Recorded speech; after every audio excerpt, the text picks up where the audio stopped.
তোমার নাম কি? আব্দুল্লাহ আল মামুন। হ্যাঁ, তুমি কি মাদ্রাসা পড়ো? জি। কোন মাদ্রাসা পড়ো? মাদিনাতুল উলুম। মাদিনাতুল উলুম হাফেজিয়া মাদ্রাসা। জি। কোন ক্লাসে পড়ো? ওয়ান ক্লাসে। ক্লাস 1-এ পড়ো? জি। তুমি কি সূরা কিরাত পারো কিছু? পারি গেছো। কি সূরা পারো? সূরা ফাতিহা পারো? জি। বলো তো। আউযু বিল্লাহি মিনাশ শাইতানির রাজিম। বিসমিল্লাহির রহমানির রহিম।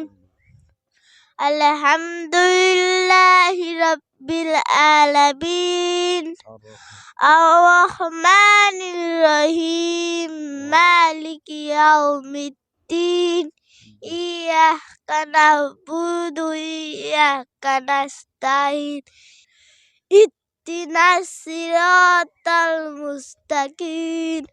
সিরাতাল লাযিনা আন'আমতা আলাইহিম গায়রিল মাগদুবি আলাইহিম ওয়ালাদ-দাল্লিন।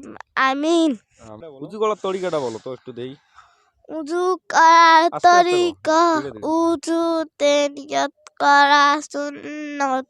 বিসমিল্লাহ পড়া সুন্নত। 3 বার মেসওয়াক করা সুন্নত। 3 বার কুলি করা সুন্নত। 3 বার নাকে পানি দেওয়া সুন্নত। সমস্ত মুখ 3 বার ধোয়া সুন্নত। ডানাতে কুনাইশো 3 বার ধোয়া সুন্নত। বামাতে কুনাইশো 3 বার ধোয়া সুন্নত। সমস্ত মাথা একবার মাসেহ করা সুন্নত। কান মাসেহ করা সুন্নত। গর্দান মাসেহ করা মুস্তাহাব। বাম পায়ের কুনাইশো 3 বার ধোয়া সুন্নত। ডান পায়ের কুনাইশো 3 বার ধোয়া সুন্নত। আসসালামু আলাইকুম। আলহামদুলিল্লাহ, আলহামদুলিল্লাহ। আমার ছোট ভাই অনেক সুন্দর আমাদেরকে দোয়া শিখাইলো, তারপরে সূরা ফাতিহাটা শোনাইলো। আলহামদুলিল্লাহ, আমি খুশি হয়ে এই ছোট ভাইকে একটু হাদিয়া দিতে চাই। ছোট ভাই, এই হাদিয়াটা নাও। তুমি কি এই হাদিয়াটা পেয়ে খুশি হয়েছো কিনা? জি, আলহামদুলিল্লাহ।